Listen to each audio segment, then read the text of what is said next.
So why do I have the cover off on this?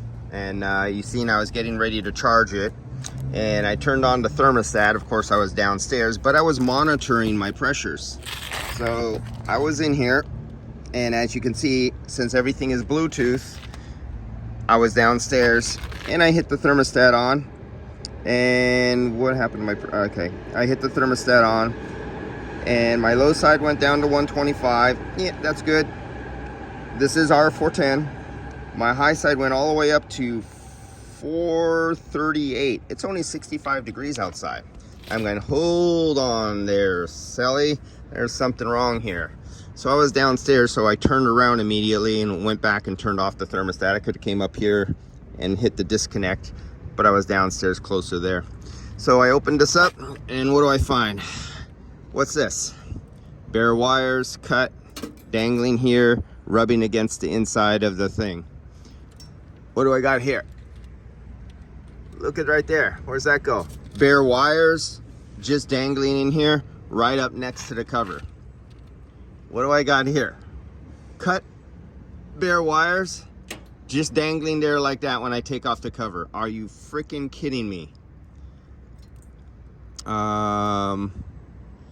Okay, so I'm gonna assume, and we all know we're not supposed to assume, but I'm gonna assume that these go to controlling the fan. And while I was on the stairs and this turned on, it never turned on the fan, and that's why my head pressure went up really fast.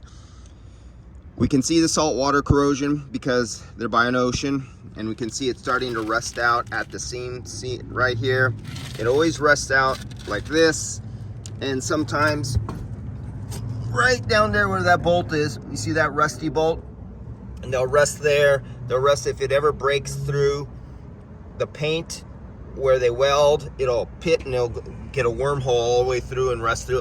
There's that missing cap. I was looking for that. That cap was missing. All right. So, okay. So I'm gonna look into this a little more and see what else I can. Oh yeah, this is really nicely attached here. We got the thing that's supposed to be clipped around that, but that was just floating in the breeze there, lassie. All right, so I'll get back to this, and I'll let you know when I get up and running. And yeah, always coming behind somebody else's work.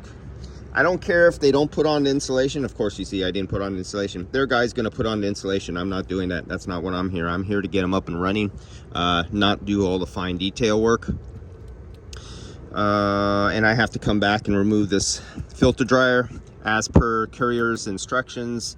Don't exceed, what was it, 72, 73 hours, something like that. I actually read their manual of what their limitation on leaving a filter dryer. And remember, the reason I have this in here, they literally had sand and kitty litter inside the evaporator inside. And out here, this was plugged up inside there too. So yeah, they had a little fiasco going on. All right, see you guys. We'll be back. Oh, and if you notice, automotive guys, not HVAC guys, but automotive guys, if you see no gauges, there's just a hose and a little turn valve right here on the suction line, and only a scale, no gauges. This is your gauges. All right, be back.